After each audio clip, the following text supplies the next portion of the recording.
మన అప్పారావు కూడా మీ అమ్మ అంటే బాగా ఇష్టం. పైగా తన గురించి బాగా తెలిసినోడు. ఎరా అప్పారావు, నాతో ఒక మాట కూడా చెప్పలేదు. చారు, ఒక్క నిమిషం రామ్మా.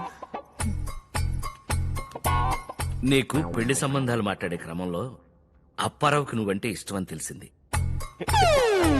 చిన్నప్పటి నుంచి నీ గురించి బాగా తెలిసినవాడు, బాగానే స్థిరపడ్డాడు. నువ్వేమంటావు? సిగ్గులేని ఎదవా. అర్థం కాదా నీకు? ముఖం మీదే చెప్తే ఏడ్చి చేస్తావని అప్పుడే నిన్ను దూరం పెట్టాను. అలా అయినా అర్థమై చేస్తుందని. అందరూ నీలాగా షార్ప్ గా ఉంటారు కదమ్మా. మాకు అర్థం కావడానికి కొద్దిగా టైం పడుతుంది. నేను అర్థమయ్యేలాగా లోపలికి తీసుకెళ్లి చెప్తాను. నువ్వు వెళ్ళి పని చూసుకోమ్మా. మళ్ళీ నా జోలికి వచ్చినా, నా టాపిక్ ఎత్తినా కాళ్ళు విరగొట్టి పోయిలో పడతా చెప్తున్నా. అంటే నువ్వు అంత కాన్ఫిడెంట్ గా చెప్పేసరికి అమ్మాయి కూడా నువ్వు అంటే ఇష్టం అనుకున్నాను. సారీ అప్పారావు. కాళ్ళు పొయ్యిలో పడద్దట పద.